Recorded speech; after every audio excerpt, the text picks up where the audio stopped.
Welcome to UCD, if you weren't here already. It's really good to see all of you here. Thank you very much indeed for joining us. It's my great privilege today to introduce Kate Raworth, whose name and ideas will be familiar to many of you already. Kate joined us today to receive an honorary doctorate in economic science as part of the conferring this morning for the first cohort of students from the BSc in sustainability. So it was a really happy event this morning, and we're looking forward to an exciting and engaging session this afternoon. Kate is an ecological economist and the creator of the concept of the donut, of social and planetary boundaries. Her international best-selling book, Doughnut Economics, 7 Ways to Think Like a 21st Century Economist, has been translated into over 20 languages worldwide. Kate's a member of the Club of Rome and currently serves on the World Health Organization's Council for the Economics of Health for All. She engages very widely and has really been a major influence on thinking and action around the transformational changes that we need to be looking at to meet the major challenges of our time. So it's a great pleasure to welcome Kate onto the stage to give her presentation.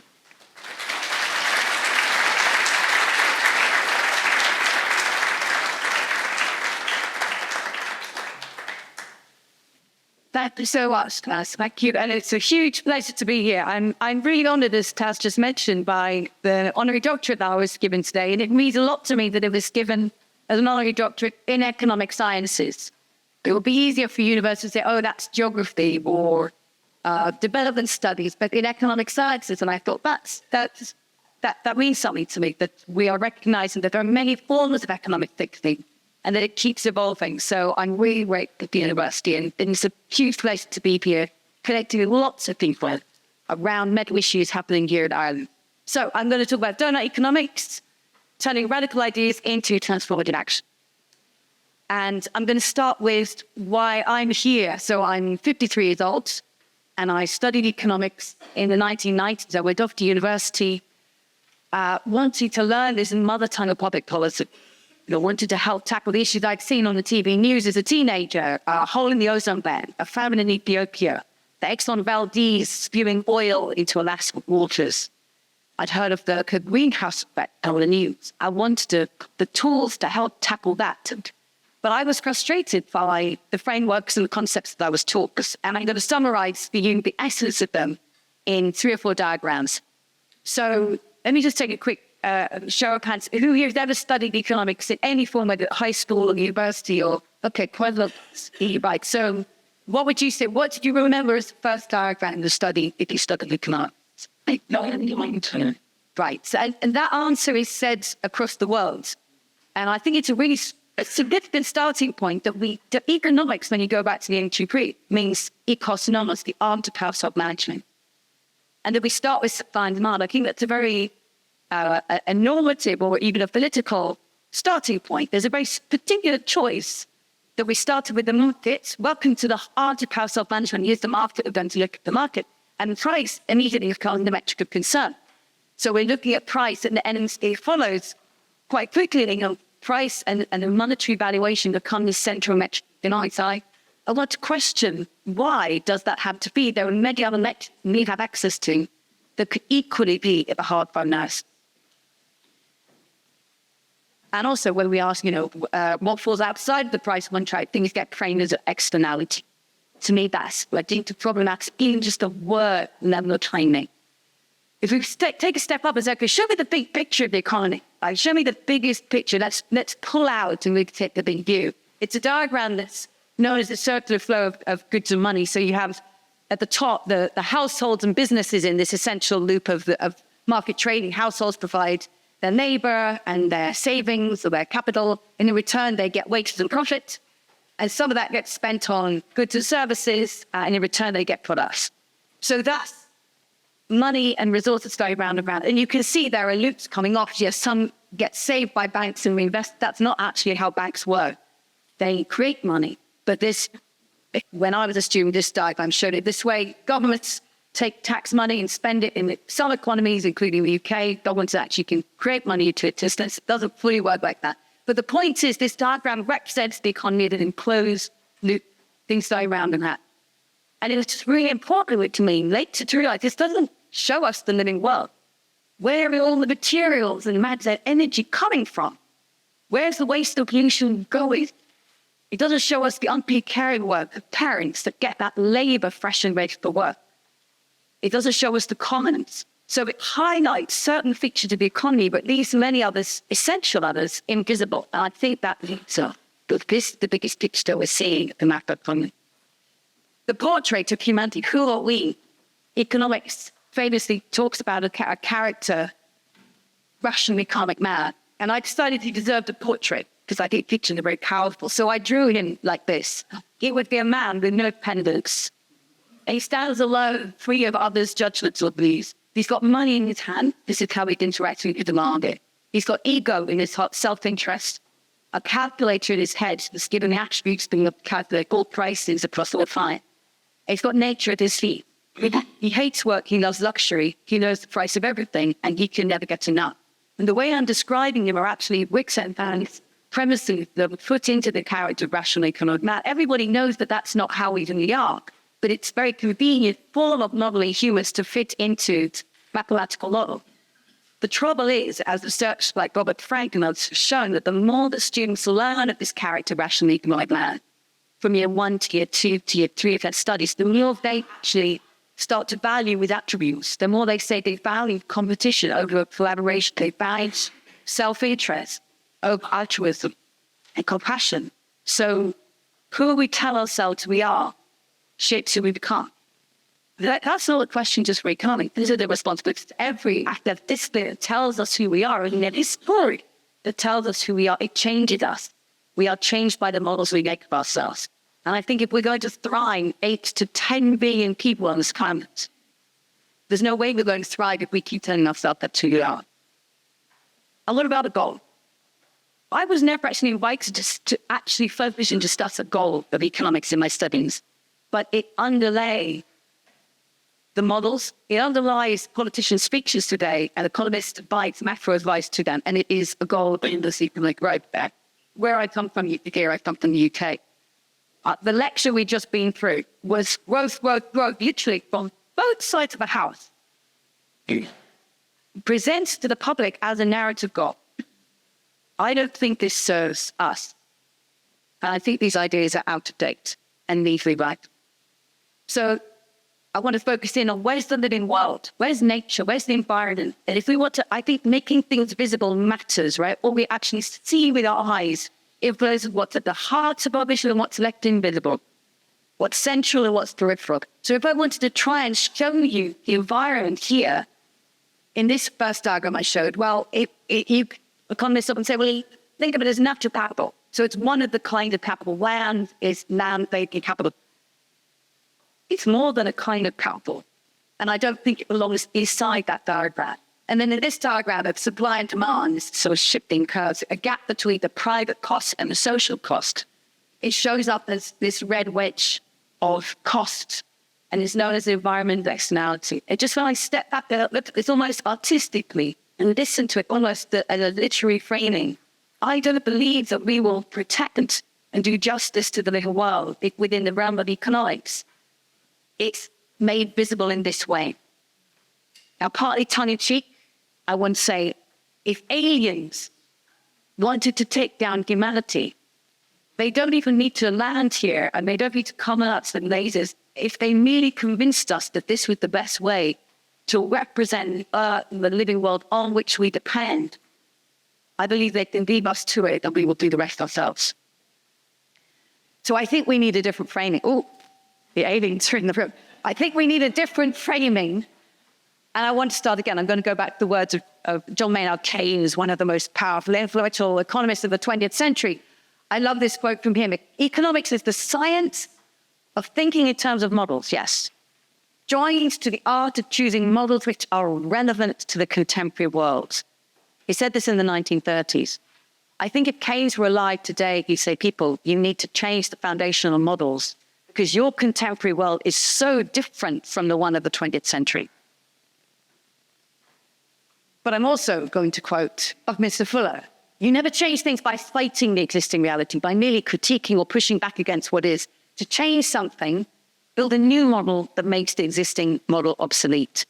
And there have been decades and decades of people critiquing economics from different perspectives, but I think it's time to go beyond merely critiquing. So I wanted to be propositional, and that's why I wrote this book. I called it Doughnut Economics. It will become very clear why. But what I was essentially doing, I went to all the economic schools of thought that I had never been taught. I went to ecological economics, and it blew my mind. Feminist economics, complexity theory in economics, institutional economics. I hadn't been taught to see.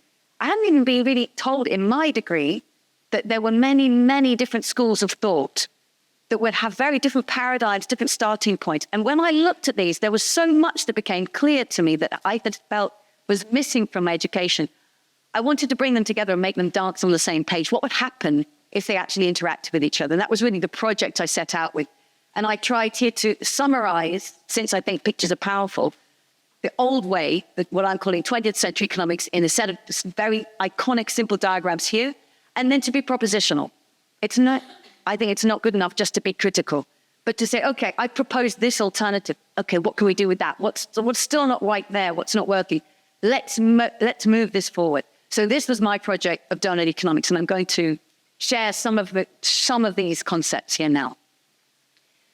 So it starts with a different goal.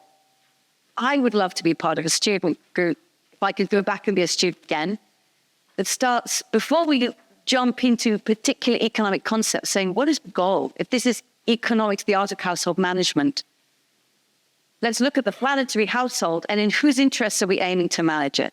What are we trying to achieve here? Because if we don't know actually what we're trying to achieve, how on earth can we measure what success looks like? So this donut is one way we could look at that. And I offer it as a possible compass, not the only one, a possible compass for human prosperity this century. If you think of humanity's use of Earth's resources radiating out from the center of that diagram, then it means that the hole in the middle of the donut, that's a place where people are left falling short on the essentials of life. It's where people individually do not have the resources for food and water, for health, for housing, energy, transport, income. I crowdsourced these 12 social foundations from the Sustainable Development Goals because it means all the world's governments have already agreed that every person in the world has a right not to live in that hole. So leave no one below the social foundation, ensure everyone can get over that inner green ring into the donut itself, foundational of well-being.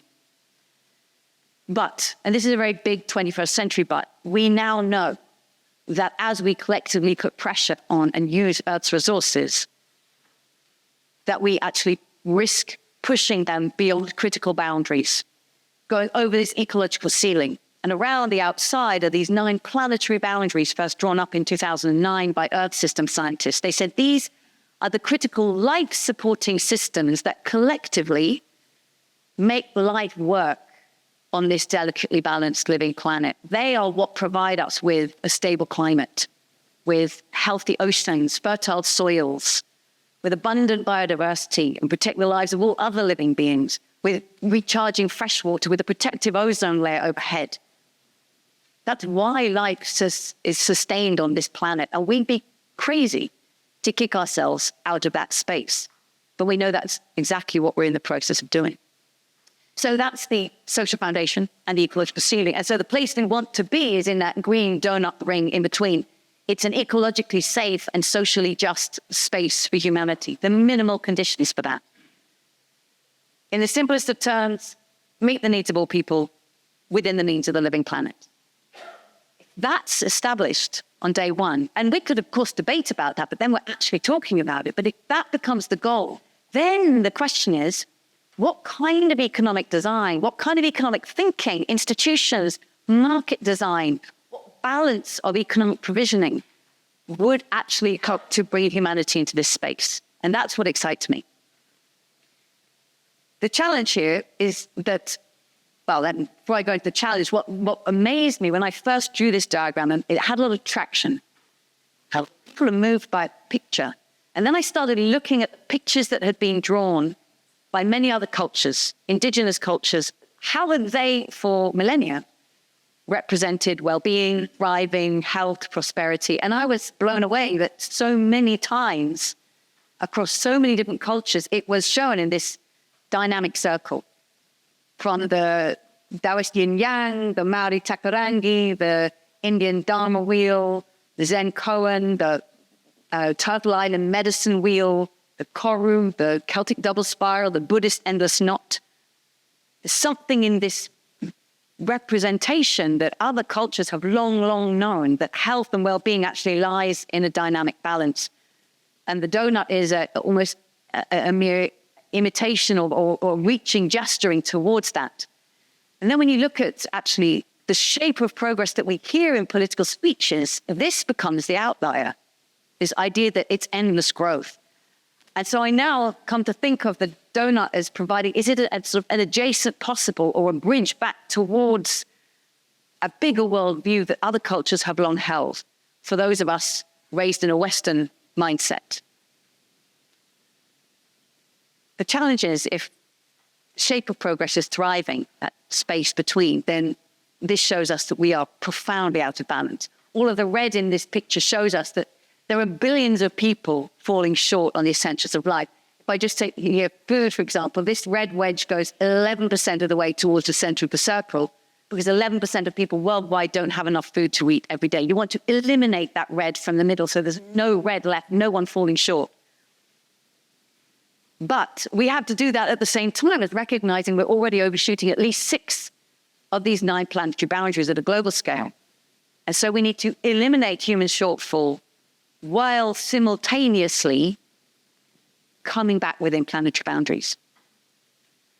And I just think it's really important to consider that last century's economic theories weren't designed for this problem. They didn't see this. They didn't see this challenge. Last century's government policies were designed around this. Last century's business models were designed. Last century's lifestyle aspirations weren't designed around this. This is a challenge of our time. I do really think our children, our grandchildren will look back at this and ask us, what did you do once that you knew? What did you do in your life, in how you worked, how you shop and travel and earn your livelihood, how you invest and divest and protest and vote and volunteer, all of the different ways that each of us can make a difference. So I think we need new economic theories that take this as the starting point. We definitely need new kinds of policies, definitely need new kinds of business models and new aspirations if this is the story that we want to be the generation that starts to turn around. And we're hit by the headlines that come again and again every day, right? This is on the front pages of the papers, on the top of our news feed. I think one of the deep psychological questions is, how do we stay alive and alert to these headlines? It's easy to get overwhelmed. There's another typhoon somewhere or another flood or a drought. How do we stay alert to that and still have a sense of agency that what we do can actually make a change here?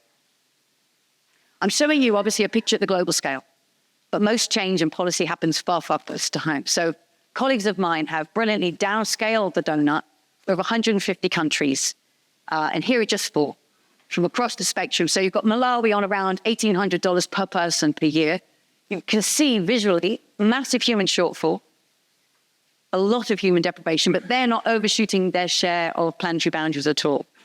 Let me go to the other end. You've got the United States on over $80,000, still high inequality, and we know what that looks like and how that shows up in the US, but massive ecological overshoot. And then I've got here China and Ireland, because that's where we are, in between, both facing the double challenge of shortfall and overshoot. China far more this huge social shortfall, but almost as similar on this calculation, almost as similar between China and Ireland. I hadn't seen that before. Here's a scatter plot of around 50 of the 150 countries. You just chose around 50 of them. So the goal here is to be in that top left-hand corner where that green donut is, because that means a country has risen up to meet the needs of all of its people, but it's done so back within the means of the living planet. So the first thing you can see here is that there's not a single country that's there. There's no country that's currently living in the donut. Costa Rica is closest, which is interesting and important, right? Costa Rica is closer than any other country to meeting the needs of its people almost within the means of the planet. We can ask, what is it they're doing there? Are they the exception that proves the rule? Or are they actually the leader that can be a model for other countries to follow? We also have to recognize that though these countries are shown as separate dots on a scatter plot, they are profoundly interconnected. Oh, and I've added Ireland. There we are. That's where Ireland would be if it was added in. It's just right there. So these countries are profoundly interconnected from histories of colonialism. And as an English person in Ireland, I have to just name that straight away, right? So some of this colonialism is extremely nearby from here, right? It's very close colonialism, and some of it is worldwide. It's the global north upon the global south. So from histories of colonialism through current resource extraction all the way through to the current and future impacts of climate change, these countries' histories and futures are profoundly interconnected. No country alone, I think, can get into the donut. It's impacting on all others at the same time.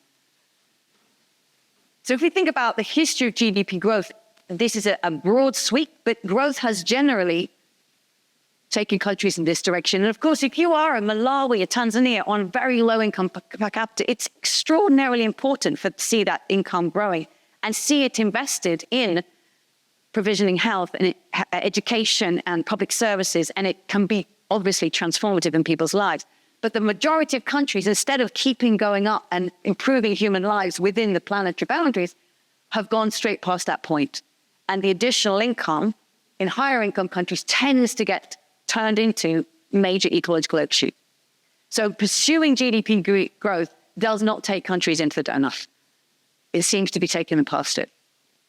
Of course, we can transform how countries grow, and that's, I think, a critical economic question today. So what if we actually say the future planetary prosperity, let's recluster some of these countries, the low-income nations, what if they could from here start to rise to meet the needs of their people and do so within the means of the planet, not overshooting like all countries before them have tended to do? That's an unprecedented path out of poverty. So what would it take to make that possible?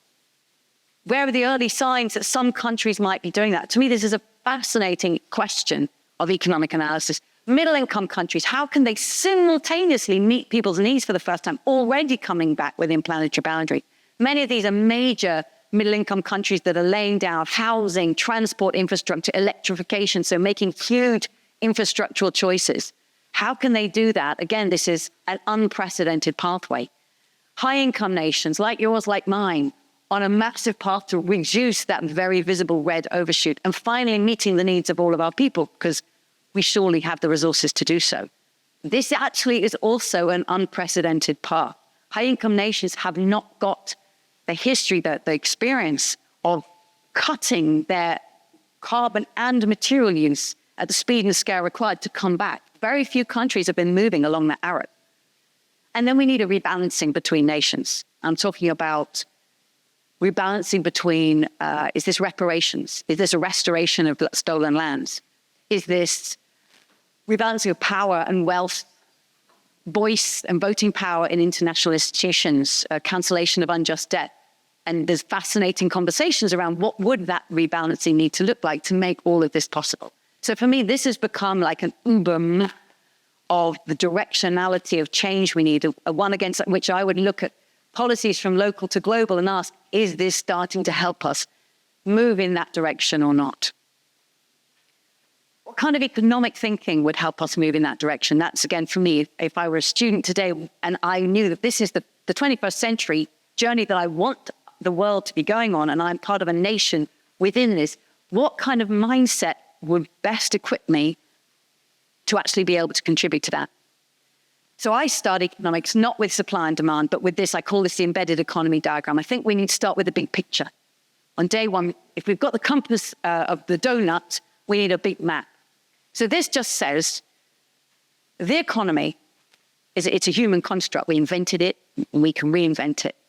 It's a subset of society. It is a social construct, and it's embedded in social, political, legal, cultural norms and practices. So it looks different in every nation. And that human society is, of course, a subset of the rest of the living world. We are part of nature and of the web of life and utterly dependent upon the rest of it. And we depend upon it for that stable climate and biodiversity and protective ozone layer. So we need to create economies that are aligned with the patterns of life. Right? Life's been working amazingly successfully for 3.8 billion years on this planet. We need to design our economies to also create conditions conducive to life. Let's recognize we draw in materials and matter, we put out waste and pollution, and we're bathed in this river of solar energy, of current stream of income of energy. How do we get smart at harnessing that? So for me, this is a beginning of a map. And then we can dive in and say, okay, and then within the economy, there are different ways that we provision for our needs and wants. And they're all valuable. I wouldn't want to live in a society whose economy lacked any one of these: the market, the state, the household, and the commons. I think 20th century economics got caught up in an ideological boxing match between free market, laissez-faire capitalism and state-loving socialism, either for the market or the state to choose. And that boxing match meant that we lost sight of two other fundamental ways we provision for our needs and wants. First, there's the household, where we all begin every day with our families. That space of unpaid caring work, the cooking, the washing, cleaning, sweeping, raising the kids, do it all again tomorrow, looking after our parents and our partners and ourselves, care. And that's where feminist economists brought in and made visible critically, because it is essential to our well-being, but also the commons, that Ellen Ostrom, political scientist, was recognized as the first Nobel Prize going to a female economist, saying, actually, don't call the commons tragic. Most students, certainly my experience, really learned about the tragedy of the commons. She went around and studied successful commons and said, actually, they can be a triumph. When people come together with agreed rules and norms and practices, they can co-create shared irrigation systems, shared fishing grounds. We could co-create a shared stable climate. We need these commons that are not going to be managed through market mechanism or through state. We need to learn to practice and be part of the commons. And I think it's really useful to help, again, students think about, we are all immersed in these every day. We touch, and our lives touch the market and the state and the household and the common. In the market, you might be a consumer or producer, a laborer or a capital owner. Are you getting the wages or are you getting the profits? Big difference. Or you might be excluded from the market and be destitute. In relation to the state, you're a resident of a place. In relation to the local state, the national state, or a public servant. Are you a voter, a protester, or are you stateless? Again, many different ways of relating to the state. In the household, a parent, a partner, a child, a relative. Or are you kinless and excluded from that essential household relation of care? And in the commons, a commoner, a steward, a carer, a co-creator, a volunteer, or are you excluded from some commons? And then in relation to finance, a creditor or debtor, an investor, a speculator, or are you financially excluded? I sometimes invite students to map their own life on this and just think about this week. Who have you been? We're in all these relationships, and that they invite such different values and behaviors from us. We're typically told that the space of markets and finance invite rational economic man, but actually, not even these spaces want that highly selfish individual. That's not who we are. We are a pro-social, we're the most pro-social of all mammals. And even in spaces of markets, we create from cooperative, community-owned, but working within a company, people cooperate. So we need to bring out the pro-sociality of humanity. One of the fascinating things that came out of the COVID crisis, many people said in surveys afterwards that they didn't want to lose that bigger sense of a we, because the commons and the household had suddenly been resurgent when market spaces were closed down. That bigger sense of the community, of relying on each other, of remembering those values, of having the time to take care, to care. So how can we create economic spaces that actually make space for all of these forms of provisioning? Because I think, again, they're all essential. If you took any one of them away, a society, the economy would be so much weaker for it, and our well-being would massively suffer. So I start here, the embedded economy. But also, I think we need to transform two fundamental dynamics of our economies. And the first is to recognize that we've inherited industrial systems that are based on degenerative design, where we take Earth's materials, make them into stuff we want, use it for a while and then throw it away. And that take, make, use, lose, that is what pushes us over planetary boundaries. That's what's been pushing us outside of the donut. We have to turn that linear degenerative system into circular, cyclical, regenerative one so that resources aren't used up. They're used again and again, far more carefully, collectively, creatively, slowly. And that the energy fueling that reuse and refurbishment and repair and sharing is not from fossil fuels, but is from current energy available, solar, geothermal, wind power. So just some examples, and I'm just drawing examples from regenerative urban design just to bring it down to a particular space. It could be housing retrofit. People often say the best building is one that already exists. Let's, right, all the energy materials have already been brought together. Now let's bring human labor to raise that up to what we need now. Or regenerative farming that actually sequesters carbon in the soil, that restores biodiversity rather than strips it out. Public transit shifts.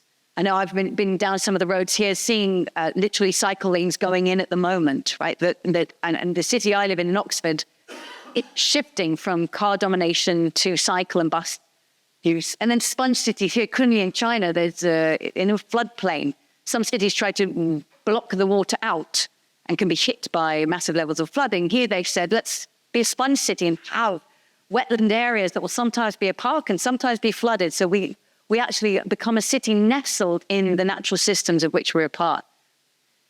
These are just some of many, many examples of regenerative design in urban futures. And I'm sure there's many going on here in this city and in this nation that I'm not touching on here. So from degenerative to regenerative, a major dynamic shift. But also we've inherited economies from the 20th century that often tend to capture value and opportunity in the hands of a few. Thanks to what the theorist Catherine Pisto calls the coding of capital, protecting the returns of capital for the owners of capital, whether that's land or property or financial savings. Thanks to infrastructural design that can often exclude. Thanks to privilege and regulation.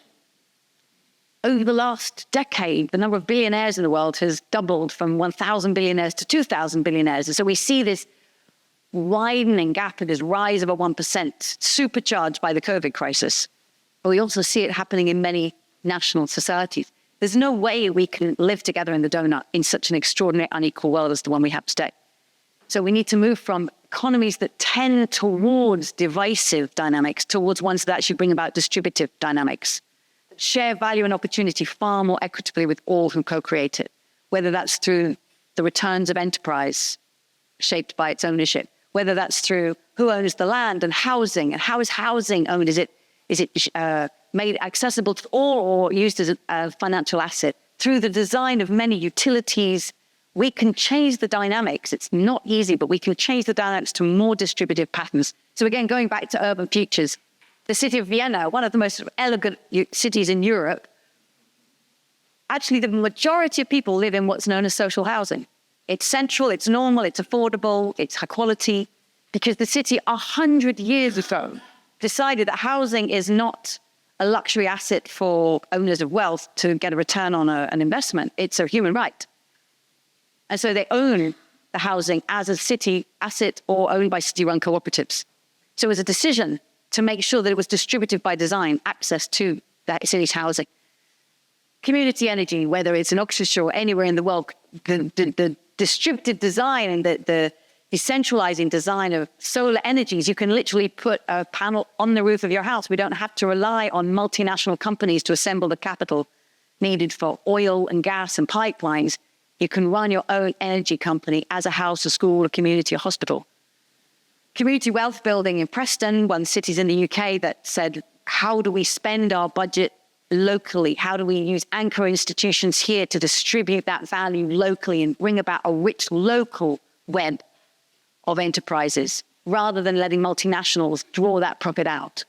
And when green jobs are created, who gets those jobs? Who gets the upskilling? In Cleveland, in Ohio, they've made sure that the Black community who have been traditionally excluded from skills have actually been put at the center of that new enterprise in the skilling design. So again, just 4 examples, very different kinds of examples of distributive design. How do we share value and opportunity with all who co-created so we create a distributive dynamic in society? So from divisive to distributive, from degenerative to regenerative. So I've just done a whirlwind tour of some of the core concepts at the heart of what I'm calling Doughnut Economics. And I'm just wanting to note it's a long way from what I've framed here as 20th century economics, how we move from that starting point, which I still find too much in many of the economic starting point textbooks, to this starting point. The economy is embedded in society in the living world. Humanity is part of a web of life, and we are pro-social beings, and that a goal is to meet the needs of all within the means of the planet. I think, to me, this is an exciting start to 21st century economics. So how would you actually bring it about into practice? So one person to turn to for advice on this is Milton Friedman, because back in 1947, he was one of the founders of the neoliberal economic doctrine. They got together in a little Swiss village called Montpellier, and they said, we're going to create the neoliberal doctrine. And his theory of change was this: only a crisis, actual or perceived, brings about real change, produces real change. And when that crisis occurs, the actions that are taken depend on the ideas that are lying around. Why would you want ideas only to be lying around? Actually, you really want them up and running. You want them up and running in practice, demonstrated somewhere in place. And that's what we've been doing since 2019, working with communities, with cities and towns, with businesses, with educators who say, no, we're going to actually put this to practice now. But also, and I've shown you quotes from a lot of old, powerful white men, so let me shift. Shirley Chisholm, the first black woman to be elected to US Congress in the 1960s. If they don't give you a seat at the table, bring a folding chair. And at Doughnut Economics Action Lab that we set up, we bring play. We play with ropes. And we set it up in a playful, creative way so that everybody knows that they're welcome to come and sit on one of those folding chairs at the table. This is everybody's economic conversation. You know, Doughnut Economics is a silly name at one level, but many people are intimidated by economics. When I said I was writing a book about rewriting economics, many of my parents at the school gate said, oh, I wasn't very good at maths. As if that's the gap, that's the barrier between me and economics. And I said, well, you know, this is a conversation for everyone. When you put the word donut in front, everyone knows it's a bit playful and it's going to be different. And so we can all be part of it. And I think it turns it back into a political economy. It repoliticizes in a small p. It brings back the political economy of all the institutions that we're talking about and the designs and the power relationships and the power relations that are inherent in what we're doing. So at Doughnut Economics Action Lab, we work with practitioners who got in touch and said, I love these ideas. I want to do this in my classroom. I want to do it in my town. I want to do it in my company. I am doing it in my city. I'm doing it in my business. I'm doing it in my community. And we want to learn, how are you actually starting to put these ideas into practice? So I'm going to jump now into sharing some examples. And I'm going to focus on cities and places because that's where there's been a lot of action, working with local governments around the world who've started trying to turn it. How do you turn this into a tool for policy? So we were approached by city councillors saying, can we do this here? And we thought, well, how can we actually make this a useful policy tool for that? So we turned it into a tool. We start by unrolling the donut here. And we answer this question, right? What would it mean for our city to live in the donut? We put between the ceiling and the ceiling and the social foundation this little question, but it's actually a very big question. Here it is. And I invite you to think of it of your own city. How can our city become a home to thriving people in a thriving place while respecting the well-being of all people and the health of the whole planet? And we ask these through 4 lenses, really. So first, how can everyone in our city thrive? What would it need for everyone here to lead a thriving life? That's a local conversation to determine what is that foundation everyone has claimed to. How can our city be as generous as the wildland next door? How can we sequester carbon as nature does nearby? How can we welcome biodiversity and wildlife? How can we cool the city streets on a hot day rather than have an urban heat island? How can we store groundwater after a storm rather than have flash flooding? So how can we make cities as generous as nature? These are local aspirations of a place, but we all know that we're connected to the world, so we have global responsibilities. How can we respect the health of the whole planet, come back within those planetary boundaries in terms of carbon, but also material use? And how do we respect the health of people worldwide? We know that we are intimately connected with people's lives worldwide through global supply chains. What are the wages paid to the people who make our clothes or assemble our phones? Through trade deals that our countries and regions do with other parts of the world, through climate refugees and others arriving in our nations, how are they welcomed, how are they treated? So many, many different ways in which we interact with people worldwide. So these are the 4 lenses of a portrait. And there are over 90 local governments, from cities to towns to municipalities to states around the world, including Dublin City Council, that are using this in many different ways. There's not one way, and I'm going to just give you a range of examples of different ways that they've been using this. We're learning from them. That's the really fun part. They've taken it as a tool in the commons, and then they adapt it and say, this is how it's useful to us. We want to learn how is it actually useful to the needs you have, the direction you want to go in. So let me start with Glasgow, a city that took it, the Doughnut, and created their thriving Glasgow portrait. Okay, what did it mean for the city of Glasgow to thrive? And they did a study with the university and the council and a lot of public participation. You can see people engaging, sharing their views, so that they came up with a vision of what it would look like for Glasgow to thrive. And they started to map it here. And it's not easy for a city to say, this is their ecological overshoot. That's, it's not a pretty picture. So it's also a brave city that says, yeah, we are in overshoot. It's not just our carbon emissions, it's on multiple issues. We need to combat these boundaries. But Nauheim in Germany, they decided to do it as like a citizens' assembly. They gathered 100 randomly chosen residents of the city, and they said, come on, you're going to come up with our vision for the Doughnut through lots of conversation. So turning it into a city conversation, so the people decided what those priorities were. Cornwall Council made this decision wheel so that it's now part of their policy that every infrastructural project that happens in Cornwall has to be put through this decision-making wheel. And they asked themselves, and using a kind of traffic light coloring system, is it going to have a positive impact or a negative impact on this issue, social and ecological? And could we change the design of the project to actually improve where it's having a negative impact? So all projects are put through this decision wheel. And then Cornwall also created this monitoring framework over time. They put the social and ecological together in this wheel. If I told you, Cornwall's GDP has gone up by 1.3%. So what are you doing? How has life actually changed? Is that good, bad, why? But when you see this, I don't even really need to explain. The colors tell you what's getting better, what's still getting worse, and what's not currently changing. And to me, I would love it if government policymakers were actually reporting to us as residents against metrics like these. This is much closer to the well-being and the lived reality and the social ecological needs of a place than measurements of GDP. I think Simon Kuznets, who created GDP, himself would say, this is way out of date. Come on, you've got phenomenal metrics in the 21st century. Let's use these instead. Barcelona created their own, you can see their own, they unrolled it, they did all 4 lenses, they re-rolled it, and they're using it to transform the city and bring biodiversity, bring community back in there. If you know of the super blocks in Barcelona, they've removed the cars and put in community and wildlife. And actually the government of Bhutan said, of everything we've seen coming out of Western economics, this makes sense to us. Again, that bridging into other world views. So they put it together with their own concept of gross national happiness. Can we use this to reimagine the future of our capital city, Thimphu? We've summarized all of what we've learned so far in this report. If anyone's interested to dive deeper, this report is on our platform with all the different ways they're getting started. And we're now in the process of creating a second edition, because there have been a new wave of cities and towns coming through that we're learning even more from.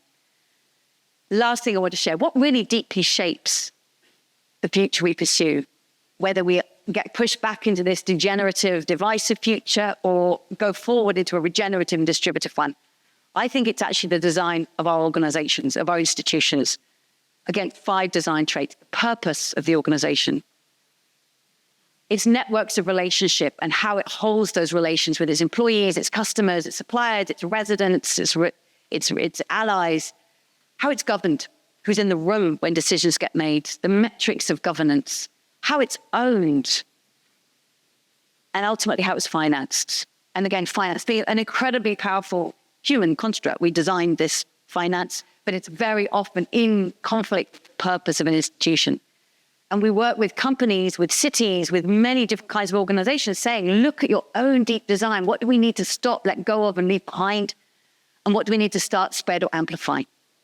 So we've done this with cities. So many of those councils that we work with, we go sort of under the table. People say, are we really talking about this? How this city council is governed and owned and financed? We have to, because that's ultimately what's driving what is possible and what is just not possible.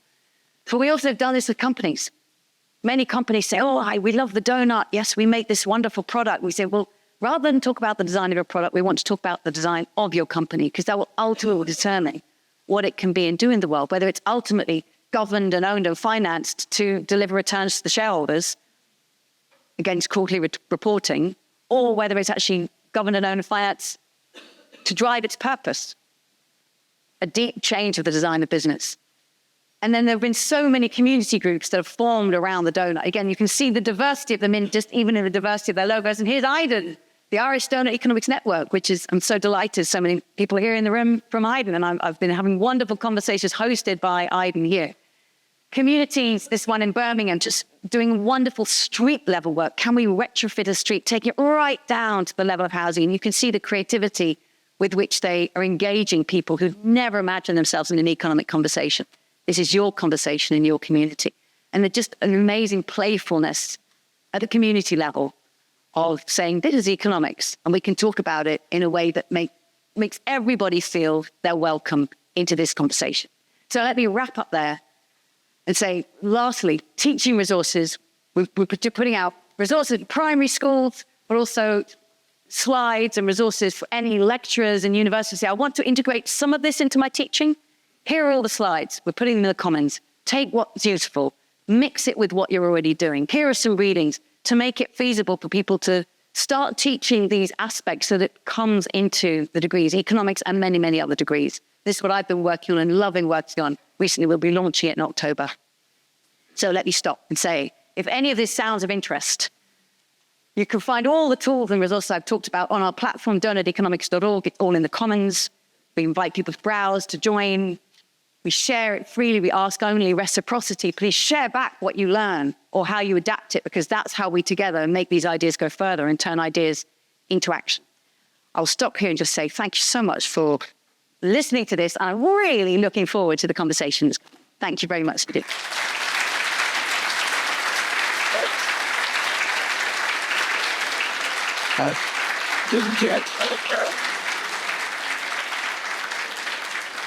Great, thanks so much, Kate. That was a fantastic talk.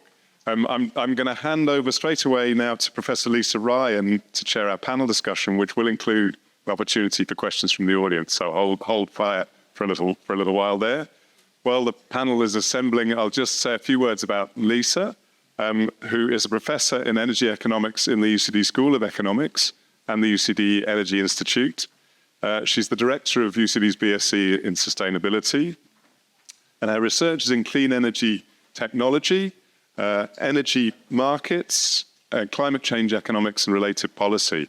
And in her former life, she was a senior board member of the Sustainable Energy Authority of Ireland.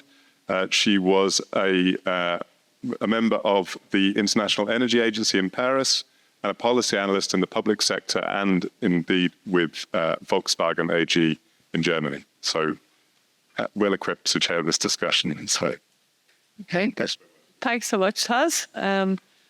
Welcome to our panel. Thank you so much for a really stimulating talk, for lots of food for thought, and also for a great framework for our discussion. So we have a very interesting panel here today, and I'm going to start by inviting each of our panelists to give their first comments on the concept. Maybe I'll Kate talk in particular. So, and I'll introduce the panelists as I go, okay? Because let's get straight started. So I'm going to start with Gemma O'Reilly. And Gemma is a policy analyst with the National Economic and Social Council in Ireland. She used to be a member of the Climate Change Advisory Council Secretariat and chair of the OECD Working Party on Climate Investment and Development. She was also a member of the EU negotiating team at the Paris Climate Conference in 2015 and a member of the UNFCCC Standing Committee on Climate Finance from 2017 to 18. So a lot of international experience, but now with Nest looking at Irish policy. So I'm going to invite Gemma to give her first thoughts on it. Great, thanks Lisa. Thanks for a wonderful lecture, really stimulating. I've been interested in Doughnut Economics for quite some time. I think first came across it at the OECD, where it's being increasingly brought into their thinking. And what I really like about if you like, the donut concept in that diagram is that it helps us all, I suppose, hold multiple ideas in our mind at the same time, which, oftentimes we're quite reluctant to do. And, we all have different objectives, but I think the Doughnut Economics, that concept helps us to hold many complex ideas at the same time. And I think, it's very applicable to my role in the National Economic and Social Council at the moment, which also has an environmental mandate, because we are constantly tackling that kind of nexus of social and environmental problems and looking at constraints and objectives at the same time. In my own work currently, I'm looking at the energy sector, and I really wanted to bring the Doughnut Economics framework and concept into my examination of the energy sector. And I suppose with my background in climate change analysis, oftentimes when you come to look at a sector, you immediately zero in on, okay, how do we cut emissions? But of course, there's so much more going on in the world. And, a sector like energy has to achieve social objectives. It has to be part of that social foundation. And of course, it is in that central circle that you have. And so I was very interested in, how I could use that concept to help me talk to policymakers and stakeholders about the challenges faced by energy. And it's not a straightforward task of just cutting emissions. That also, there are things that we need to expand. There are things, prices are important and so on. So what I've been developing is, if you like, you have the donut unrolled. What I was attempting to do was kind of translate that kind of societal donut into a sectoral donut, and looking at energy's role in your donut, and seeing, what an energy donut would look like. So what would an inner circle of an energy donut look like? And that's things like, affordability for people, because, people, they can't achieve their social foundation without affordable energy. And, it's also about competition, because we can't have, competitiveness, because we can't, we can't export if our energy is so high that our products are really expensive, And so, again, trying to capture this multidimensional task that we face in all of our problems. So, the energy using, the inspiration from your donut has been really helpful. And, also, I like as well, if I can separate the energy donut concept, if you like, which is the diagram, versus what I would think of the energy donut framework, which is your 7 steps. And, I think you title that as how to think like a 21st century economist. But, to be honest, I'm always, my background is economics, but I always feel like I'm the person in the room saying it's not all about economics, and there's a lot of other disciplines that we need to bring in. And, even though you're framing it as economics, I think it's, it's also, and it's listed in there, it's systems thinking. And, the steps that you outline, are steps that are, have parallels with systems thinking approaches. And I think it's really important that we, I suppose, harness the insights that can come from loads of different disciplines. You talked about institutions, you talked about colonialism, about rebalancing the power between countries, and so, you can talk about sociology, political science, I guess the study of, institutions and how they work. And, all of these are very there, because we're going to have other questions. Yeah, we're going to go on to. I'd like to just move on to Roisin and introduce Roisin for now. Roisin Markham is a strategic designer, a systems thinker, technologist, and innovative business leader. Her current focus of work and research is strategic design for the deep design of business and post-growth society transformation. She's personally very creative, and her creative work is on social imaginaries, livelihoods, and deep time. And she's the co-founder of BDT Consultancy Limited, but she's also the founder and the steward of IDEN, which is the Irish Doughnut Economics Network here in Ireland. So has a lot of experience with bringing these concepts around the country. So I'll let you introduce your first thoughts. Thanks. I'm going to try and be a strict task. So let's do the time. How much time do you want me? 2 minutes. 2 minutes. So give me 30 seconds left. Okay, sorry. Pull out. No, that's I'm a timekeeper. So thank you, Kate, and thank you to UCD and to Taz and to everybody here for coming. So my comments. As a designer, design has been mentioned several times in Kate's talk, and I think it's really important that as we're looking at how we need to build towards 2030 and reducing our emissions and the commitment of the Irish government towards EU levels, what we do from here to there is really critical. What's gotten us to this point is not going to get us to the next point. So we need to do some radical things. And one of the things about why I stand up and talk about Doughnut Economics and activate it in an Irish context with an extraordinary network and volunteers in the Irish Doughnut Economics Network is because I believe that design is one of the pieces that both brings systems thinking. The Doughnut and Doughnut Economics and the practicing principles of Doughnut Economics allow us to hold those complexities that Gemma has spoken about, and allows us to work in a systems framework that allows most people to stand in that in an accessible way that up until now, economics has not been accessible. I get asked if I'm an economist, and I studied design, I studied visual communications. And so as a strategic designer, I look for tools that help us solve things.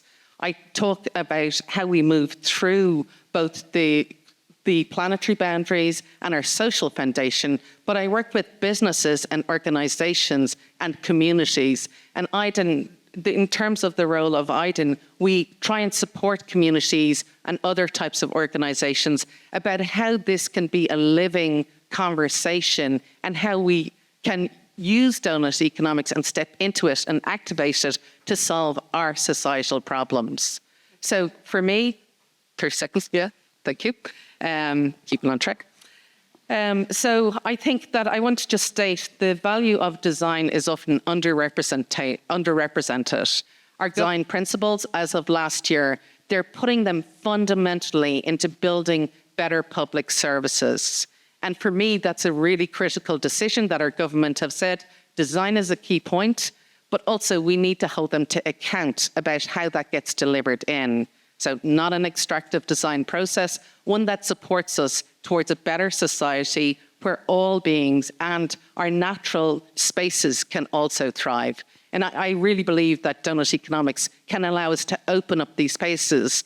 And just, I want to, Kate, the slides were extraordinary as an exemplar because I've been working with ideas of the Doughnut Economics Action Lab for over 4 years. And so for me, the examples you put up in this space are fantastic to see in one slide deck. So Glasgow is an excellent exemplar for Dublin. That's already been discussed.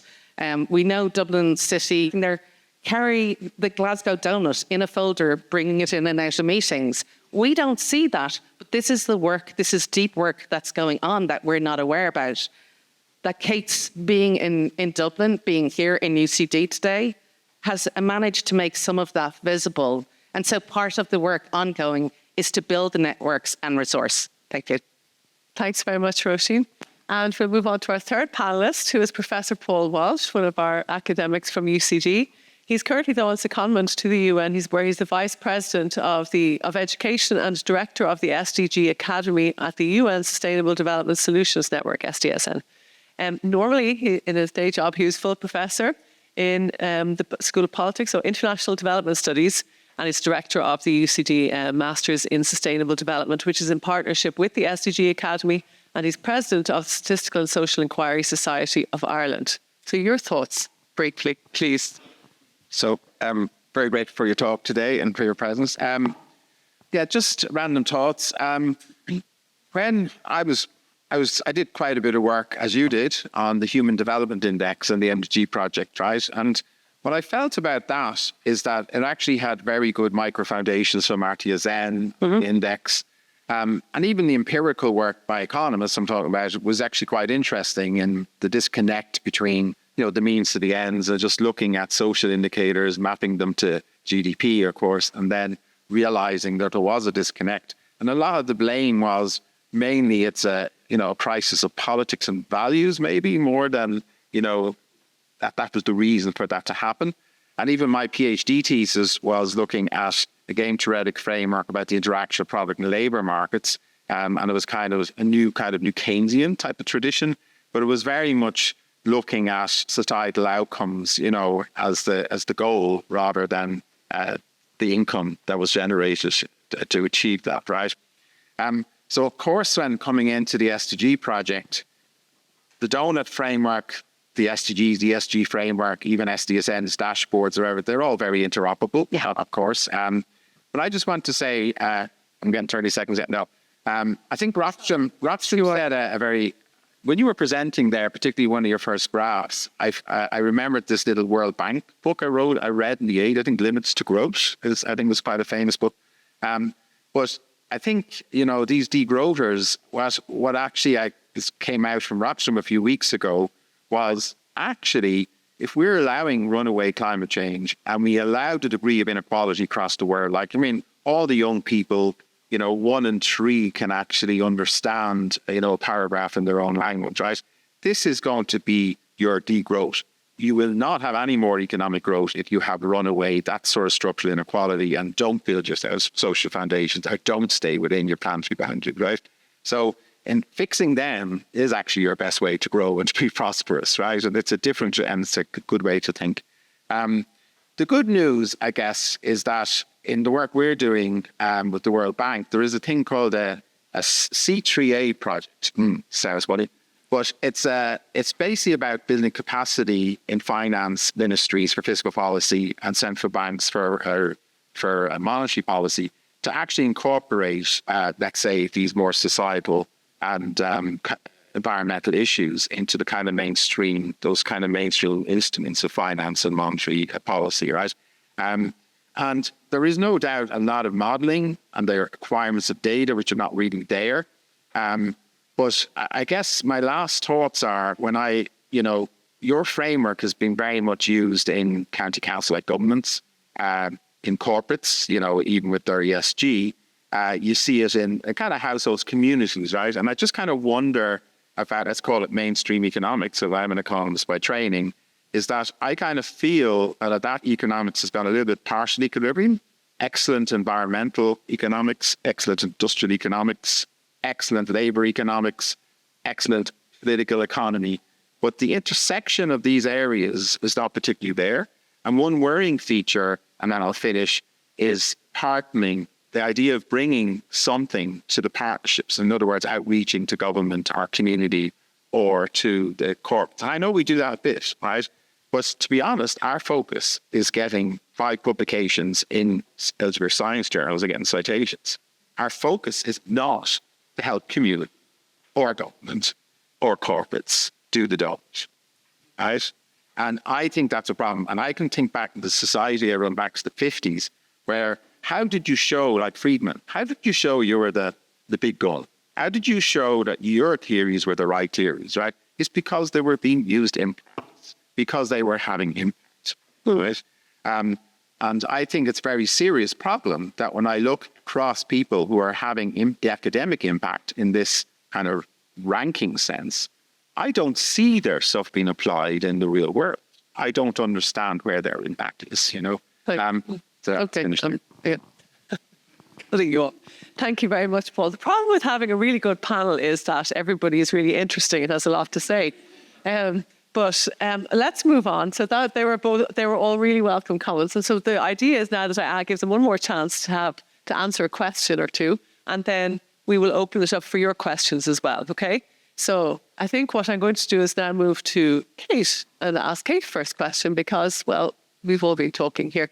And I suppose one of the questions that's come up a few times, I suppose it relates to growth and particularly low-income countries. I really liked your graph, which is central, really, where you show where we are on most countries are in the graph in terms of growth and also then societal well-being and how nobody's in the top quadrant there or the donut. If we reduce growth, I particularly think about low-income countries, for example, that are trying to increase their social foundation or move up that y-axis.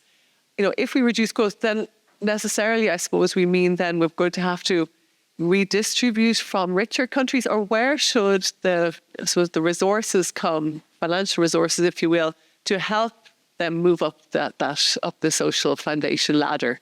Do you think that should be transfers from richer to poor, or should they be maybe making do with less and just sharing within their country more? What are your thoughts on that? So you mean if we, when you say high-income countries reduce growth? No, well, if low-income countries are to move up the ladder to the top, then does that mean they shouldn't grow? Like that overall, there shouldn't be economic growth in general for them also, and we should just transfer from rich countries to finance their social foundation? I think so. Imagining that picture still. Yeah. Those low-income countries that I was calling rise, I personally think they absolutely will have and need economic growth, as in an increase in the monetary value of economic activity in their economies. There's no way you can get all kids in school, pay the teachers, pay the doctors, lay the roads, have the transport, have the energy systems, even if it's clean energy and low impact transport. It's a material and economic vision. Absolutely. Malawians should not be living on $1,800, but I mean, that's human deprivation. So to me, that graph says where the economic growth in the world should be there in those countries. And I think I'm not even saying don't grow high-income countries. Again, I think we've got to shift away from growth as the primary metric. We need to reduce. That wasn't reduce GDP. That was reduce our overshoot of planetary boundaries. Yes. Yeah. So, and that's where the green growth, degrowth question comes in. That big reduce arrow, green growthers say, well, we can do that and GDP can still go up. And degrowthers say, are you kidding yourselves? If we do that, we have to actually contract GDP. And I think that's a fascinating conversation. I won't try and dive into it now. But I absolutely believe that low-income countries need growth. Some people say, hang on, but if high-income countries stop growing, they depend upon us to buy the clothes, right? They're supplying us through supply chains. And that would mean a reorientation of supply chains towards, South-South trade, much more provisioning within the regions. And some major economies are coming up, Nigeria, within Africa. So that the demand is rising. And I think new sources of demand create far stronger regional economies, which will create far more circular economies, is a good thing. Okay, well, thank you for clarifying that. Okay, that's a good starting point. So, Gemma, I was going to come back to you now. And you have experience of trying to implementing, or at least experience with Doughnut Economics in various practical contexts. Maybe you'd like to outline some of these, or what your experience has been.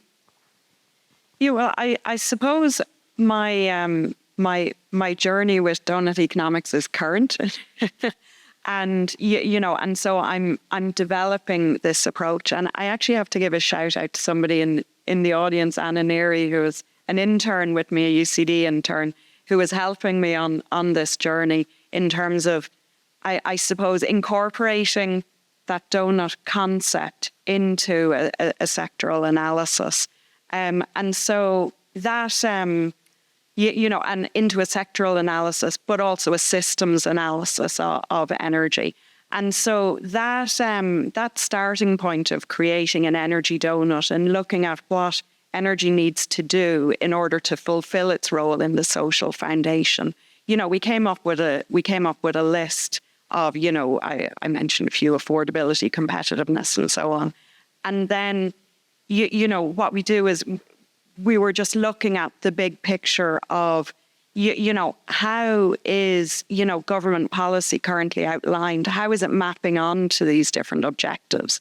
And is it covering all of the angles that it needs to do? So, we're kind of developing, and I think talking with one of your colleagues, there is a process now of, yes, how do we take these good concepts and use them in a kind of methodical way, so that it's repeatable, so that people can do it for their sectors, so they can see where it came from, that it didn't just come out thin air. And I suppose, looking at that, energy donut, I was calling it, we kind of, there are something like 230 policies related to energy in Ireland, and we mapped out, where were they hitting different planetary boundaries, traffic light system, as I think you said Cornwall was doing. And so, that is a first step. The second step is, then looking at, when you go through some other systems analysis about how to redesign your system to meet, objectives in a different way. The final step will be, how do you use that donut concept to assess your actions going forward, rather than the retrospective. So, it's a work in progress. And, I'm talking with other, government colleagues who are very excited to kind of, have more tools in the set, because, they do want help to achieve, solutions to these complex tasks. Thanks, Gemma. So following from that, Roisin, you're working with businesses. So a little bit the same question, I suppose. Does that ring kind of similar to what you've experienced? I want to build a little bit on this, because I think having Gemma here to talk about actual practice that's happening in Ireland at policy level is extraordinary. And this is the first time, I believe, Gemma, you've spoken publicly about your work. So to me, that's very exciting. And that showcases something that Ireland and the Irish government are starting to get right. And gives me great hope. So I believe that work isn't going to be published till Q2 next year, Q1, something like that. So that'll be very exciting to see that work published, but great that that's happening. So just to build on that piece, sectorial work, there's been some really interesting work done in Denmark by the housing, through an architectural practice and through all around housing. So the basic housing sector in Denmark took it on board to do this sectorial analysis. And I think that's a really useful case study for Ireland going forward. So that housing piece, we're in critical shortfall at a social and a planetary level on it. We can't solve our housing crisis creating downstream problems. So Denmark, as anybody in the industry, both from building materials, they looked at global supply chains, but they basically looked at policy level. And so that's a really important thing for how we change these systems and how we change them in the current system we're living in to get to this new system that will bring us within the planetary boundaries and making a strong social foundation that nobody is in shortfall on. So there's some really exciting work being done at sectorial level. Sorry, what was the question? What were your experiences? But you've only got about a second left. So on businesses. So on businesses, there's a lot of talk. I'm a very practical person. I like action, right? So yeah, I'm here for the conversation, but I will try and bring it to practice.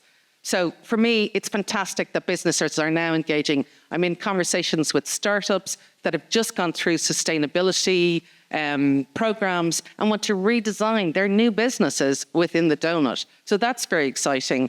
We're talking about there's a couple of really interested businesses about they really want to do business in the donut. But how we do that and how we support that and resource that, we need sandbox money, we need pilots, we need demonstrators, but we need to test these ideas and see, what does this mean for Ireland? Let's try this on. What does it look like for us as a country, as us moving to building our own native indigenous industries and strengthening those and pulling our economy inside a circular, regenerative, distributed practice? And that's where we need to get to. Thanks, Roisin. And then I'd like to come back to Paul on something you said there about, I suppose, back to academic economics. I don't know if that's of interest to many here if you're not in economics, but for those of us in it, we very much are. But you said, you were talking about the partial equilibrium. People are looking at many of these topics in individual fields within economics. That's more on the research side. So if you're thinking about teaching, and maybe it's not just in economics, we were talking earlier about how we think students across all disciplines maybe should be more aware of these topics. That it should be something that you come out of, no matter what your discipline, that you come out with something like that. What about the teaching side? Do you have any thoughts on where this might fit? So we have one project in SCSN called Mission 4.7. So this is SDG 4, Target 7. And there's this kind of request in a way that you should have lifelong knowledge and learning on the donut, let's call it, right? And that it should really be in K-12, you know, in preschool, K-12, all the way up to university. But more important, obviously, in the labour force itself, right? And of course, in terms of upskilling and reskilling or transforming education, there is a realization that you just don't start with preschool anymore. You actually have to get everyone who's in work, it doesn't matter if they're CEOs or C-class, wherever, and they all have to go back to school. And they all have to upskill and retrain themselves, right? But the one thing I'm proud with UCD about, though, is that I think we've been it's important to me that there's a continuum of education, because there are some people born into this world and they're going to be a lawyer. They know how to be a lawyer. They know what schools to go to, what training to get, where to apply, and they will be a lawyer, right? But it's only beginning now, I think, that people are being born into this world and they want to be a Doughnut Economics person. You know what I mean? And that's now, and I'm just going to talk about some of the innovation. So UCD have been involved with Conor Galvin very strongly in the new Leaving Cert subject called Climate Action and Sustainable Development, which is now being piloted, and it will be rolled out as a Leaving Cert course into the future. I think we're the first country to do this, right? And we are also mainstreaming it, you know, in geography and economics and other things, but it's still important to have that subject in itself, right? The other thing I'm proud of UCD is in open learning, for those who might do the environmental awards or stuff like that, is that we create alternative pathways in taking 6 modules across the SDGs that can get you into UCD, even if you don't, you know, as an alternative to the Leaving Cert, right? So those who are not maybe just STEM-minded, but environmentally minded, there's a door into UCD. And the courses, of course, is we have our BSc in Sustainability. And you're the director now, you are, okay? Taz used to be. That's a genius course. I'm not sure there's any university in Europe that actually has a Bachelor of Science in Sustainability. I know you call it sustainability, but it's actually more than that, because it's social science, and it addresses all the goals, you know, the societal, the economic, the governance, and the environmental goals, right? The first cohort actually graduated today. And then we also have the Masters of Science Sustainable Development I run, which creates pathways for people coming from business, such as micro-credentials that can get right into what we do. And we do it hybrid and online, because we realize people have to upskill as much as come from the undergraduate. And then we're also starting to push it into sustainable development PhDs and so on, right? So the thing is, we are doing that, and maybe it's just a side or a line that we've created, which is still powerful. But I think that has to grow and has to get bigger and more important, you know?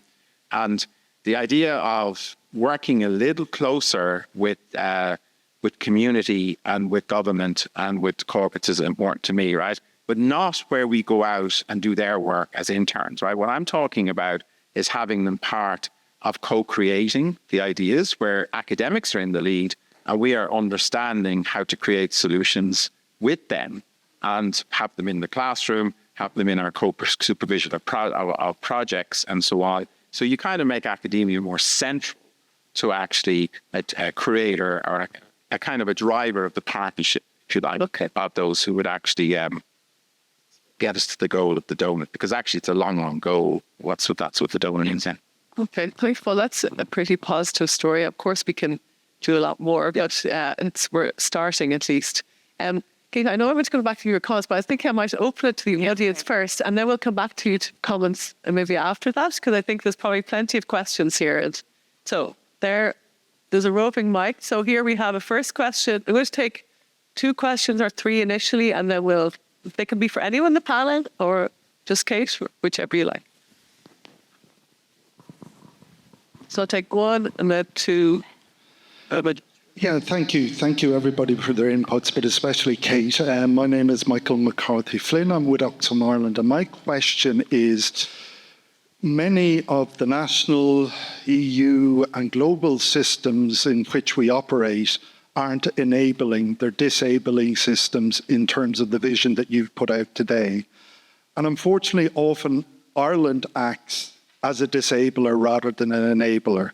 To give one example, in the recent pandemic, we had an opportunity to maybe implement some of these ideas in terms of vaccine equality, in terms of having not only distribution but production of vaccines in lower income countries. And it was perceived against Ireland's interest to do that. So my question is, what does Ireland need to change to become an enabler and to help create enabling global and EU systems so we can implement this around the world? Okay, thanks. I'm going to take another question. Who's this one there? Yeah. And you've got a mic up there. Maybe you can go for that one next. Yeah. Thank you to the panel and Kate in particular. And Kate, thank you for making your presentation so accessible. As a physicist, I've been struggling to keep up, but I really enjoyed your talk. And I'm very conscious that we have friends and colleagues here tonight from Vietnam and Laos. And that has really got me asking, I suppose, 60% of the global population are from Asia. And I'm just wondering what your experience of Doughnut Economics has been in that region and how it intersects with different political systems, whether it's a single party system or a democracy. And I'd like to learn a little bit more about that. Great, thank you. And then one third question up here. Yep. Hi, thank you to both the panel and especially Kate for her fantastic presentation. It was a really interesting and illuminating distillation of very, very, very, very, very complex things that we're all facing. So thank you for that. I think what was really nice about the presentation and indeed the movement or the model that has started all of this is the use of visual storytelling and the provision of a very simple, elegant mental model in terms of the scope of the challenges ahead and the scope of the problems. And I think what we saw was some beautiful and really, inspiring examples of how this is playing out at a grassroots level. And, the ecological kind of toolkits and the models and frameworks that are being kind of open sourced out to everybody. Fantastic. So I see unbelievable energy and positivity around the movement and also around the grassroots and let's say small SME, small government level, etc. I'd love to hear Kate's thoughts on her experiences of trying to go at this from the other side, which is the macro systems level. And it's maybe a little bit, we'll laugh at the first question. How do we ensure that neoliberalist, type forces and big tech and all of these really, really big, complex, dominant systems, how do we stop or engineer systems that we can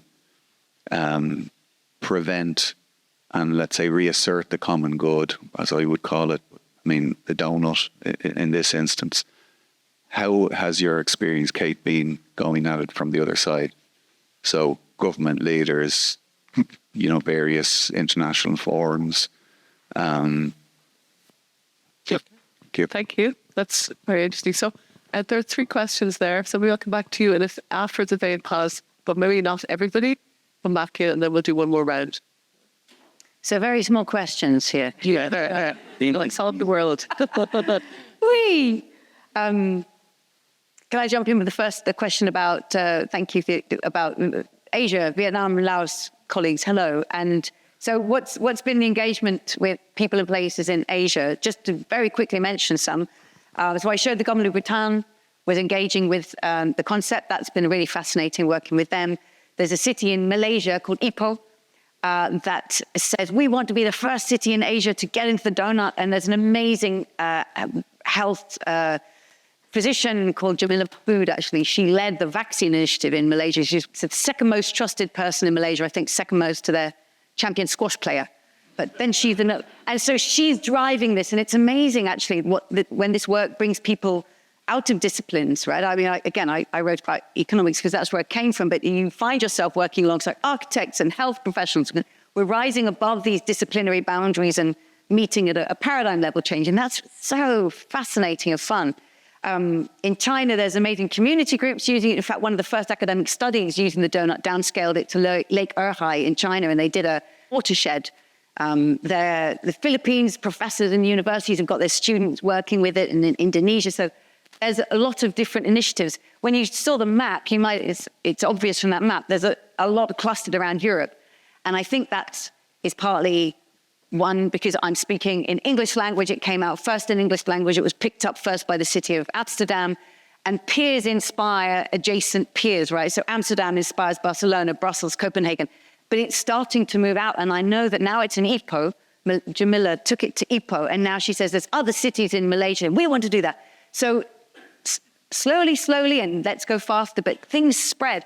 But also, I do want to say here, there's no reason why the donut should dominate the world. Other cultures, as I showed, have other frameworks. Ubuntu, they have Win Vivien. If they want to mix it, go ahead. But I'm really clear to me, like my first passion is for the donut to be useful in a Western context. I'm really aware of my own Western heritage and starting point, and let's see where it's useful and how we can inspire and be re-inspired by other worldviews in return. In terms of the political, let's see how that works. I've had meetings with the Sultan of Perak, having tea with the Sultan of Perak. That was part of the politics of getting this adopted. How is it going to happen in China? The thing I really love about this work is I don't know, why on earth would I know? I've never been, I've been to China once, but I know nothing about the Chinese political landscape. But people in China have come across it and they said, we know our landscape. We know where we should do this. Let's start like this. Let's bring it here, this person here. And that's the wonderful thing of working with a concept in the commons. People in place who know their context, know how and where to get started. So it flies in a way that you could never direct from elsewhere, thank goodness. Michael, you said, disabling systems, and you gave the example of vaccines. And so when I was talking about the 4 lenses of the donut, and there was one about how do we respect the well-being of people worldwide, this question would fall there. What trade deals, what negotiations and investments do our countries make that impact on people worldwide? Maybe in the immediate interest of our nations, but actually to the detriment of the wider. I'm going to quote a brilliant thinker called Indy Johar. I don't know if anyone knows Indy's work. He's an amazing thinker from a group called Dark Matter Labs. Indy just often says, this is going to be about mutually assured thriving or mutually assured destruction. I mean, you're just not going to have a nation, a region that's going to thrive. And, Fortress Europe, forget that. It's not going to, already it's clear it's not going to work. That we need to move to a much more global responsibility and recognition of that systemic resilience and interdependence of nations. An immediate institutional answer to your question, and of course, the question is way beyond what I know. But we need to move to that global picture. And that's why I think the donut showing the global whole and those nations interrelated. Actually, what I really would love to do is take that map I had of the nations and invite people just to draw many, many arrows of interconnection. Supply chains, trade, intellectual property, the connections of exploitation, of opportunity, just to make visible these threads that actually really dominate the world. And then the really little question about neoliberal forces and big tech. And thank you and thanks for the appreciation. I suppose that on this one, again, I don't know, and I'm not going to sit here. There's always a danger you're on a panel and people ask you a big question. You think, I have to have an answer. But I don't know. What I do know is that, again, there are people in that world. So I'm going to name Tristan Harris, who's one of the founders of the Center for Humane Technology. He used to work, I think, at Google. And then he said, what the heck am I part of? And stepped out and really started foundationally reimagining technologies and our relations to them. And he contacted me and said, I did a podcast with him, right? So it's about, again, across paradigm, across disciplines, you connect, and somebody who's embedded in that world says, I can see how this can help change that conversation. What I would say on the tech, I was talking about distributive design, and it's worth saying, it's easy to look at the upside of the distributed design. I focused on the really good stuff. Hey, we don't need oil rigs, we've got solar panels. But actually tech creates networks that don't only distribute, they concentrate. And we're seeing that in Elon Musk buying up Twitter. And the concentration of network. So when there's a network, then it's really dangerous that it gets concentrated in the hands of a few. So if I were talking about tech, I would again go back to that deep design. What's the deep design of tech? What is this technology being purposed for? What are its relationships with its users, its advertisers? How is this tech governed? How is this tech owned? How is this tech financed? And we so often see with social media, it's the financing of the advertising revenue that's driving everything, and its purpose is completely perverted to make us addicted to the screen. So again, you can use that kind of deep design framework as a starting conversation for asking how are these tools being designed? Are they in service of our well-being or in service of financial returns? Okay. I'm just thinking it's 6 o'clock now. Would you mind if we went on 10 minutes in case there's anybody else who has an extra question? Because I feel like you've all come. If there aren't questions, then I'll give it back to the panel one more time. Okay, so we have 3 questions. So we'll take the 3 questions. If people have to leave, we completely understand because we run over. But I'd like to give the opportunity, if that's okay with the panel, for these 3 questions, and then we'll come back and then we'll finish. Thank you. There's one here. There was another one here. Thank you, Kate, and thank you, panelists. I'd be interested, Kate, and you touched on it slightly there about tech. Do you think that artificial intelligence is a threat to the donut, or is it an opportunity? Thank you for that nice, straight question. Now we have then another one here in the middle, if you don't mind.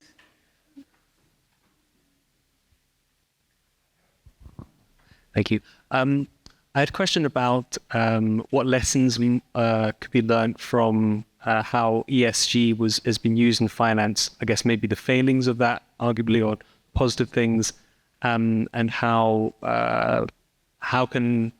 can ESG learn from the donut, and what can donut learn from maybe arguably what some people can say are the failings of, say, ESG metrics and standards getting out of control and too many things being measured and not enough being done. I hope that gets across.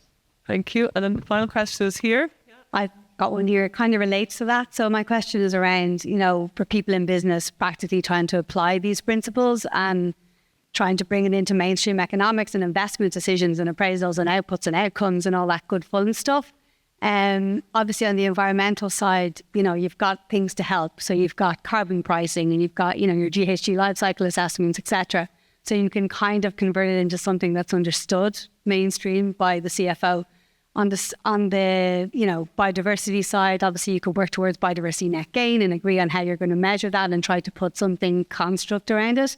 On the social side, what I'm seeing is everybody coming up with their own kind of value framework, social indices. It's a mishmash and it's a mess. And therefore, it's very hard to prove it or get it through investment appraisals, etc., for decision making on, multi-billion decision making investments that people need to stand over.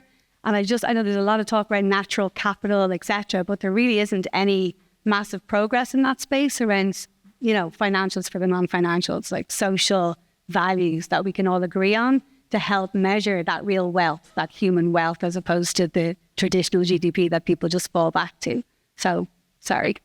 That's all right. I'm going to take one final question here, squeeze her in, just because we can't. My question was quite similar to her question, so kind of hard to well.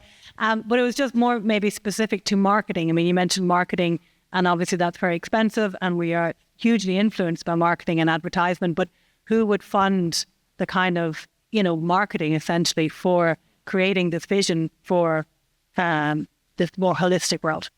Okay, thank you. Okay, Kate, I'll come back to you for those quick 4 questions. You can go. That's me first. Okay. Yeah, great. No, it would be great. If others want to comment, please do. Yeah. Just on the last question, the government has just announced a fund for €1 million to actually fund that. So to fund communications, to fund the new social imaginary. So have a look at that fund. It's just been launched, I think, 2 days ago. Like, what's it called? Okay. We'll do. And I'll just follow on that. So there are cities in the world that have banned public advertising. And actually, when you go there, you have that first thing like Basel, or that you first think, oh, it's different here. I can't put my finger on it. And you suddenly realize there are no ads in the streets. But the messages that are actually public messaging, And so, yes, sort of public messaging, what would that look like? But there's also an organization called Purpose Disruptors of people who work in the advertising marketing industry who are saying, how can we put ourselves in service of this kind of messaging? And they, again, getting in touch with us saying, would you come and, can we brainstorm ideas on this? And that, but who is going to fund it, right? Because marketing is usually for the financial return. Where will that come from? I think it's a really fascinating question. Who gets to use spaces, public or digital, to send messages to us that try to shape and reshape the way we think? How can that be repurposed?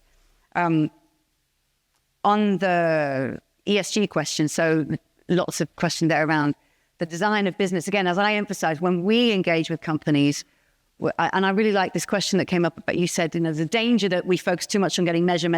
Even when I show those city level donuts, there's a danger that people go, oh, we've done the city donut, we've got 150, and we measured it, we've done it.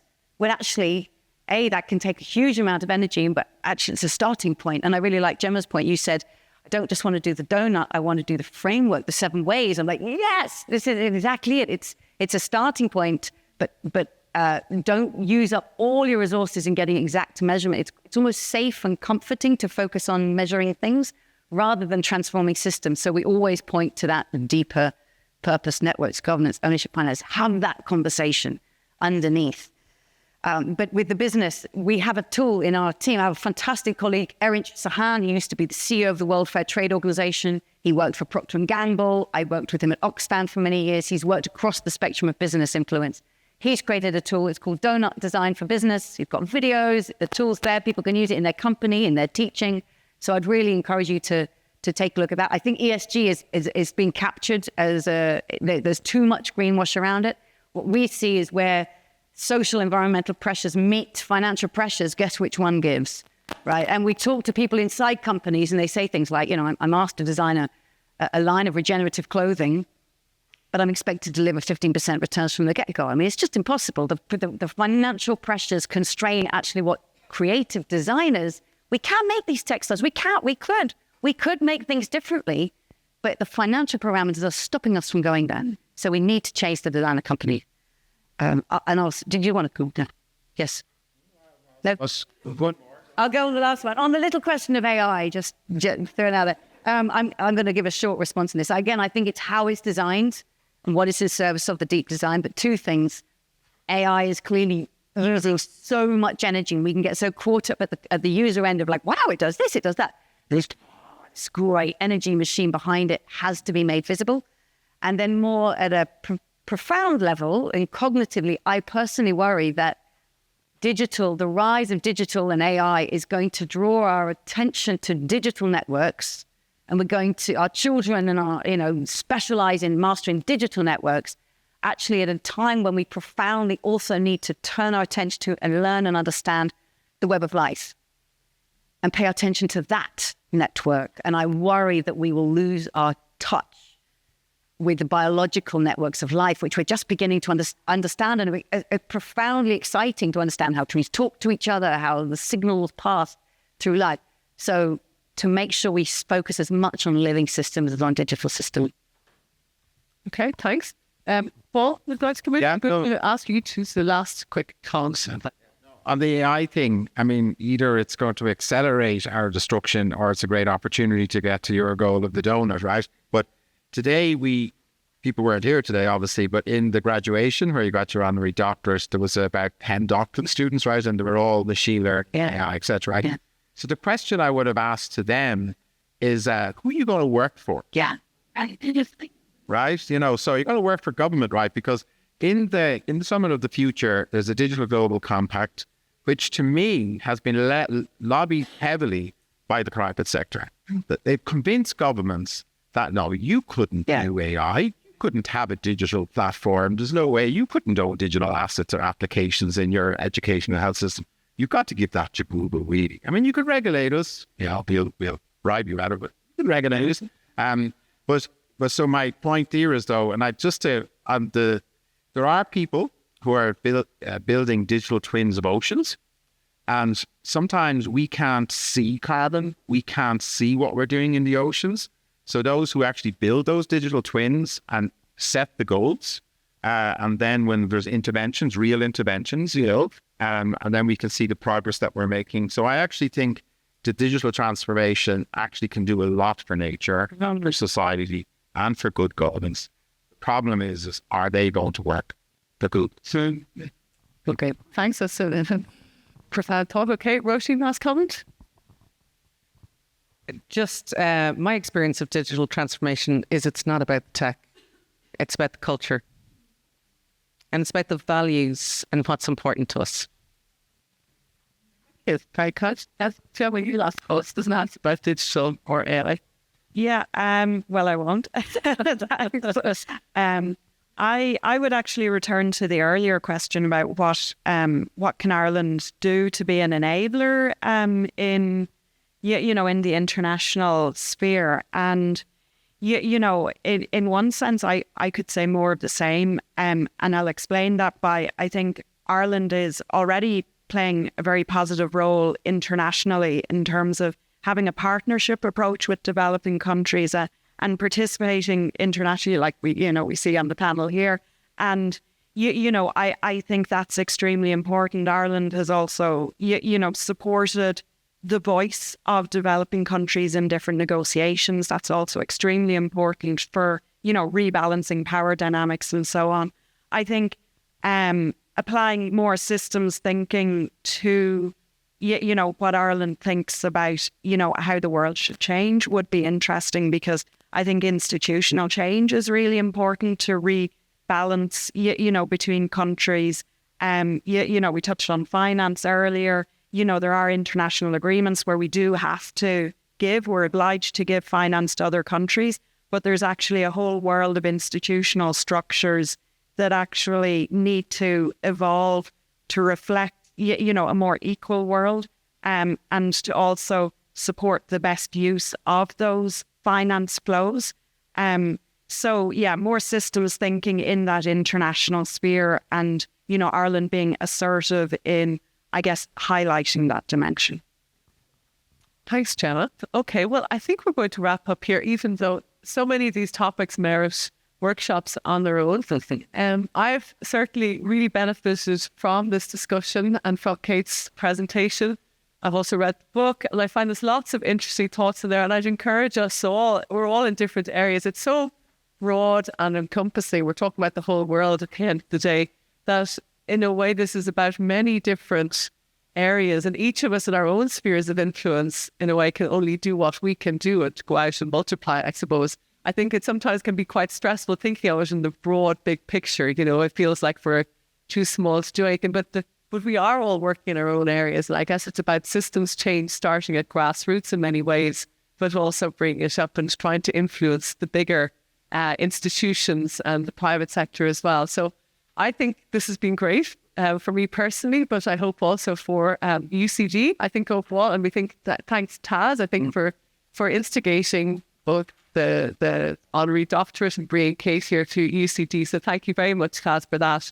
And I'd also like to thank Kate Raworth for her interesting and really, I think, changeful as well. I say it's something that really could have a big impact on many different spheres in our lives and changing how we think about things. So thank you very much for that. And then finally, I'd like to thank my panel, of course, who gave us a very good discussion, and we could have each talked to each of them for a lot longer. I'm sorry to keep cutting you short.